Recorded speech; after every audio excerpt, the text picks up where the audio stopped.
Hello. I found this amazing weeping beech tree. It was planted in 1889, and it was actually 5 trees planted together and grafted. It's incredible. I would love to share this tree with you, and let's learn a little bit more about it.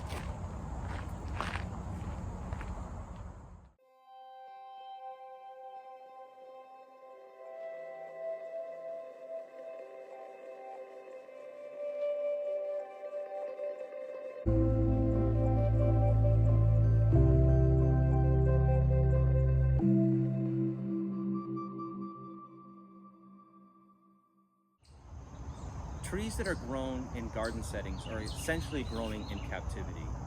They need a lot of love, a lot of maintenance, a lot of care. Beech trees in the wild can live 300 or 400 years, but in garden settings, maybe 200 years or 150 years. So it's essential that we all take part in caring for this amazing tree. Trees growing in captivity can face people pressure diseases. And what do I mean by people pressure diseases? Well, those can be many different things. One of those things can be compaction. When many people are walking underneath a tree, it compacts that soil. And so air and water cannot get to the root system. This can lead the tree into a state of stress and shock, which then diseases and insects can come in and start to affect the tree in a negative way.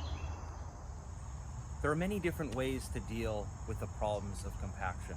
One of the ways, and one of the most easiest, is adding thick layers of bark mulch.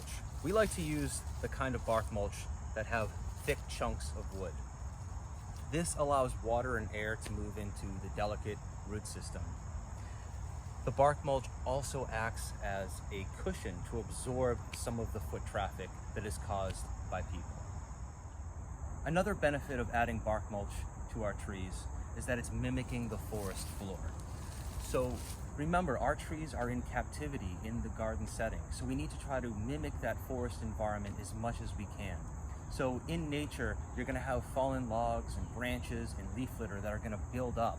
That helps with drought by keeping moisture into the soil. It helps create a habitat for beneficial microorganisms to have a symbiotic relationship with the trees themselves.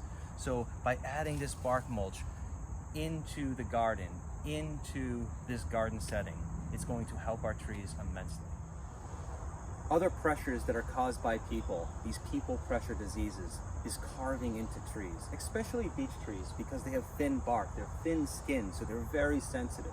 So just like with people, if we are wounded or we're cut, we now have to allocate resources into healing. Well, trees are no different. So when people carve into trees, they're actually hurting the tree, because the tree would normally be growing and now has to allocate resources into healing. And just like with people, when we have a wound, it leaves us open to bacterial infection, to viruses. And with trees, they have insects to worry about. So now they have to fight off infection. So it's really important that we all together as a community care for our trees. This is our heritage. And we have to make sure that this is around for the generations to come.